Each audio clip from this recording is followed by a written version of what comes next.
Hello students, आज की हिंदी कक्षा में आपका स्वागत है। तो सभी बच्चे अपनी उमंग पुस्तक, रफ कॉपी, पेंसिल लेकर बैठ जाएं और ध्यान पूर्वक आज का सेशन अटेंड करें। आशा है कि आप सब स्वस्थ होंगे। चलिए कंटिन्यू करते हैं अपने पाठ अजनबी फरिश्ता को। तो झटपट निकाल लीजिए अपनी उमंग पुस्तक के पाठ 4 अजनबी फरिश्ता का पेज नंबर 30। बच्चों, पिछले सेशन में हमने पढ़ा कि लेखक को उसके अश्वेत होने के कारण प्रबंधक द्वारा बेतुकी बातें करके नौकरी पर नहीं रखा गया, जिस कारण उसके जीवन में निराशा फैलने लगी। किंतु उसको इस निराशा से उबारा एक बूढ़े व्यक्ति ने, जो उसके जीवन में अजनबी फरिश्ता बनकर आया। तो चलिए आज पाठ के आगे की कहानी को पढ़ते हैं, लेकिन पहले डिस्कस करते हैं डिफिकल्ट वर्ड मीनिंग्स। सौभाग्य, गुड लक। नेक्स्ट बेटा, कैंसर, बीमारी। बेटा कैंसर एक घातक बीमारी होती है। नेक्स्ट बेटा, दुर्बल, कमजोर यानी वीक। द को छोटा ऊ, ब के ऊपर रेफ ल, दुर्बल। नेक्स्ट बेटा, टिप्पणी, ट को छोटी ई, आधा प, पूरा प, अण को बड़ी ई, टिप्पणी। टिप्पणी मीन्स कमेंट्स। नेक्स्ट बेटा, दृष्टि, नजर। नेक्स्ट देखिए बेटा, सहजता, ईजली, EASILY। नेक्स्ट, उत्सुकता, जानने की इच्छा, छोटी ई, आधा च, छ को आ। नेक्स्ट बेटा, आकर्षक, बड़ा आ, क, श के ऊपर रेफ क, अट्रैक्टिव। नेक्स्ट बेटा, युद्ध भूमि, battlefield, BATTLE, battle, FIELD, field. Next, दर्शन, शास्त्र, द श के ऊपर रेफ न, श को आ, आधा स, त्र, दर्शन शास्त्र, फिलॉसफी। आगे देखिए बेटा, निर्जीव, न को छोटी ई, ज को बड़ी ई, ऊपर रेफ, निर्जीव means non living things. Next बेटा, जिम्मा, ज को छोटी ई, नीचे बिंदी, आधा म को आ, जिम्मा मीन्स रिस्पॉन्सिबिलिटी। नेक्स्ट बेटा, प्रत्युत्तर, प के पैर में पदेन, आधा त, य को छोटा उ, आधा त, पूरा त, र, रिस्पॉन्स। नेक्स्ट बेटा, पूर्वी छोर, ईस्टर्न साइड। आगे देखिए बेटा, कटुता, बिटरनेस। नेक्स्ट, कम मत आंको, टू अंडर एस्टिमेट। नेक्स्ट देखिए बेटा, वैज्ञानिक, साइंटिस्ट। उच्च पदों, छोटा ऊ, आधा च, पूरा च, उच्च पदों, हाई पोस्ट। नेक्स्ट, भर्ती, अपॉइंट। उपहास, टू मेक फन। सद्भावना, स, द के पैर में हलन, ब को आ, व, न को आ, गुड फीलिंग। आभारी, थैंकफुल। शिक्षा विभाग, एजुकेशन डिपार्टमेंट। शारीरिक प्रशिक्षण, फिजिकल टेस्ट। नेक्स्ट बेटा, घृणा, नफरत। एहसान का बदला, एक्ट ऑफ काइंडनेस। बेटा अब हमने कठिन शब्द डिस्कस कर लिए हैं। अब हम करते हैं बेटा रीडिंग। ओके, सभी बच्चे रीडिंग ध्यान से सुनेंगे। यह मेरा सौभाग्य ही था कि कैंसर जैसी यह सोच गहरी पैठ नहीं बना पाई। इतना कुछ होने के बावजूद कभी कभी कोई ऐसी बात कर देता जो मेरी सारी पीड़ा को बुला देती। बेटा, इन पंक्तियों का भावार्थ यह है कि जब कभी भी लेखक अपने अश्वेत होने के कारण अन्यायजनक निराशा का शिकार होने लगता था, तो कैंसर जैसी घातक इस सोच से उभरने वाली कोई ऐसी घटना हो जाती थी जो उसके दर्द को कम कर देती थी।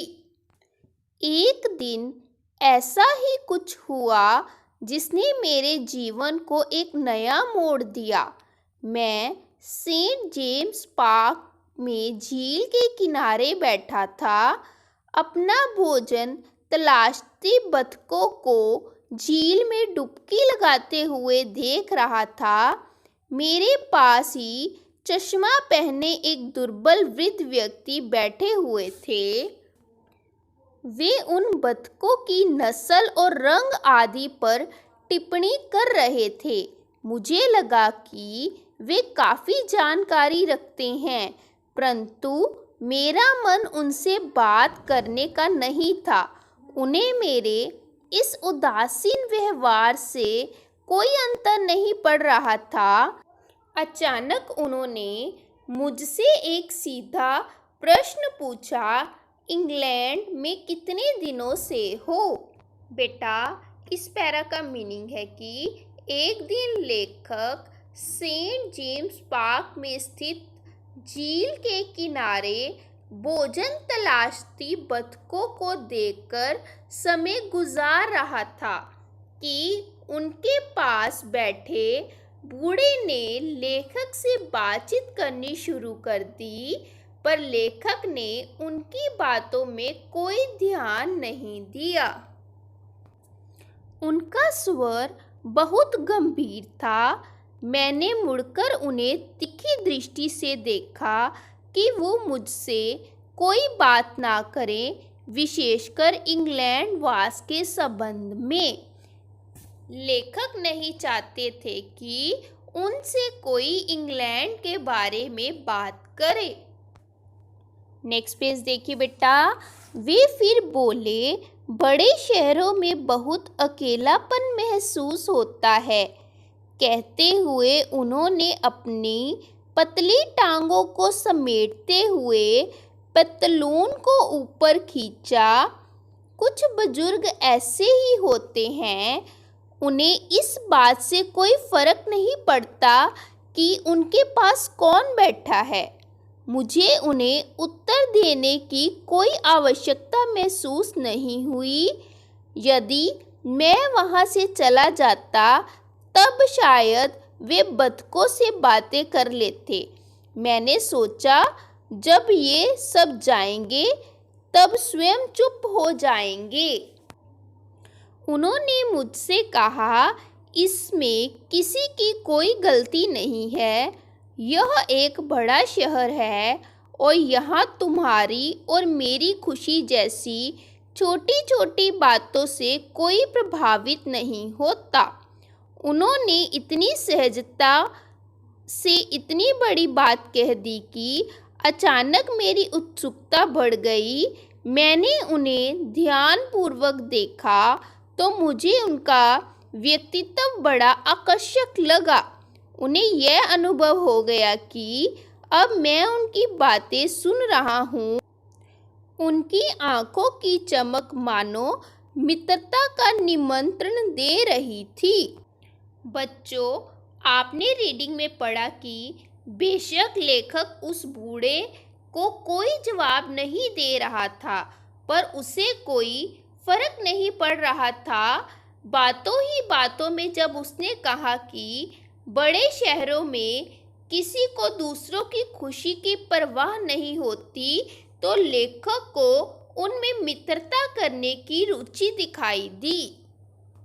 नेक्स्ट देखिए बेटा। वे बोले जा रहे थे, ये ऊंची इमारतें केवल इमारतें नहीं हैं, बल्कि इन्होंने इसे एक बड़ा शहर बना दिया है। फिर थोड़ा रुककर बतखों के विषय में कुछ बुदबुदाए जो मुझे समझ नहीं आया। उन्होंने कहा, एक बड़ा शहर युद्ध भूमि जैसा होता है जहां आपको योद्धा की तरह व्यवहार करना पड़ता है, जीवित रहने के लिए नहीं अपितु अपनी छाप छोड़ने के लिए। जीवित तो कोई भी रह सकता है, परंतु जीवन को जीना एक अलग बात है। यह बहुत कठिन भी हो सकता है, परंतु इसी में सच्चा आनंद है। मैं उनकी मधुर वाणी को अनसुना ना कर सका, किंतु दर्शन शास्त्र सुनने का बिल्कुल मन ना था। मैंने कहा, यदि आपका रंग काला है तब केवल जीवित रहना ही काफ़ी रोचक है। मेरी ओर देखकर वे जोर से हंस पड़े। मुझे अपनी बात में हंसने जैसा कुछ दिखाई नहीं दिया, परंतु मैं भी उनकी हंसी में शामिल हो गया।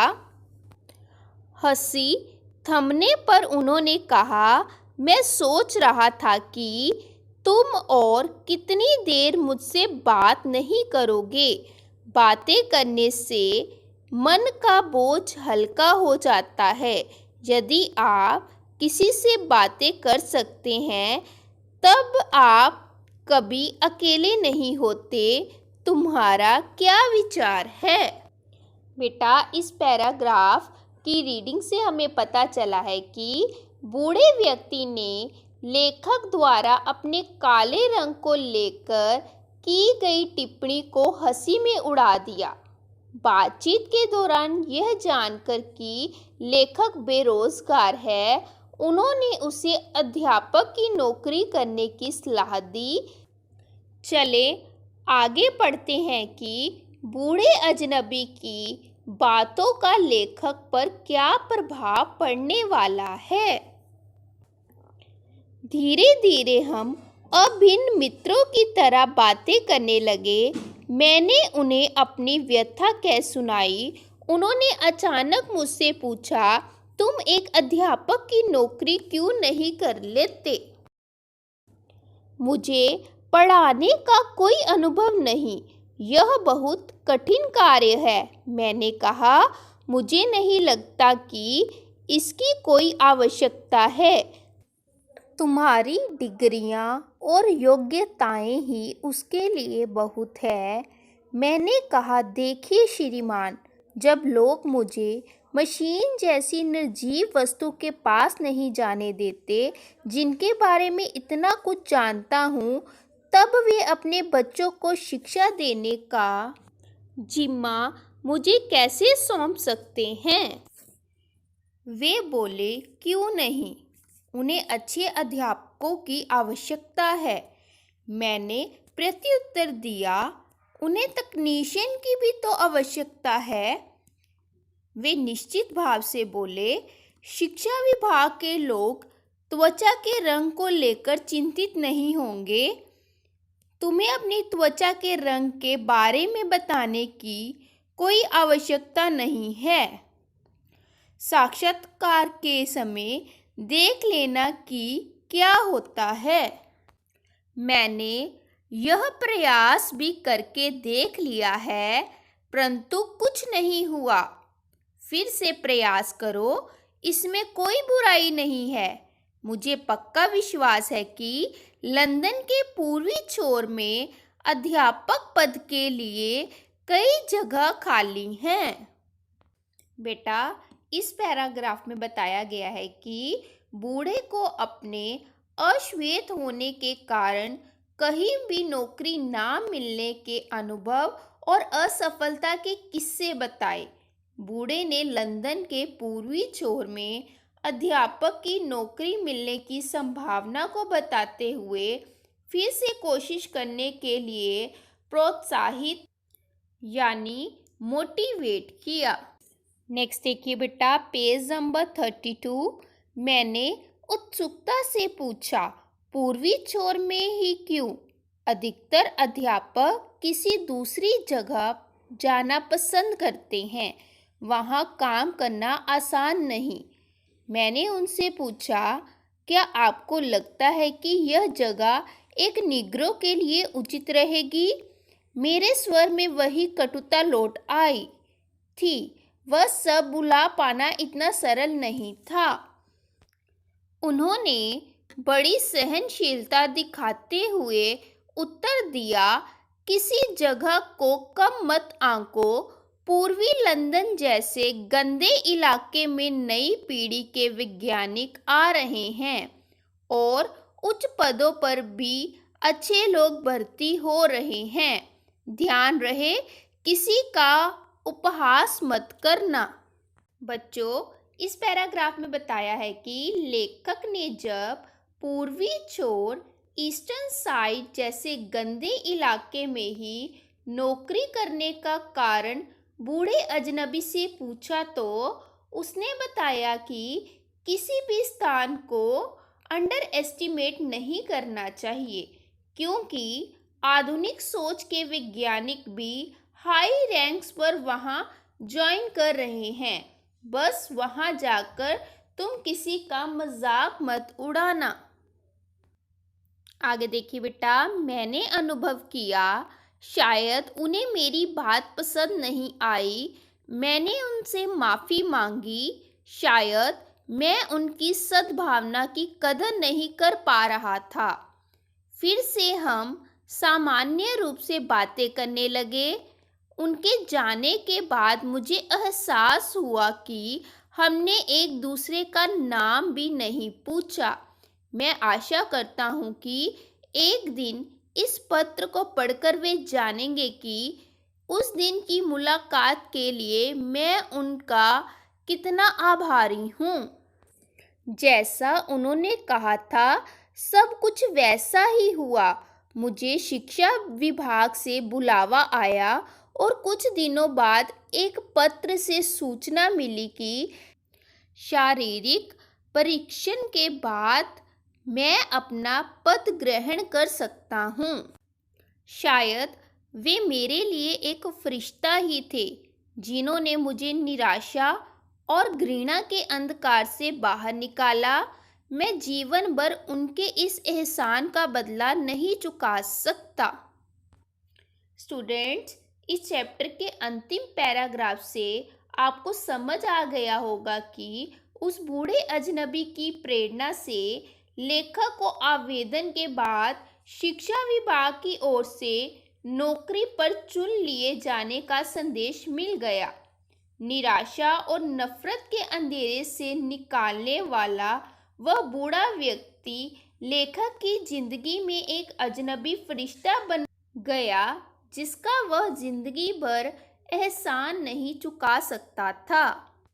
स्टूडेंट्स, मुझे आशा है कि आपको इस पाठ की अच्छे से समझ आ गई होगी तथा सीख भी मिली होगी कि निराशा में घिरे लोगों में आशा की किरण जगाकर एक साधारण व्यक्ति भी फरिश्ता बन सकता है। बेटा, इस पाठ की अच्छी तरह दोहराई कर लेना और मीनिंग्स अपनी बुक पे लिख लेना। तो नेक्स्ट वीडियो में हम फिर से मिलेंगे। गुड बाय बेटा, टेक केयर।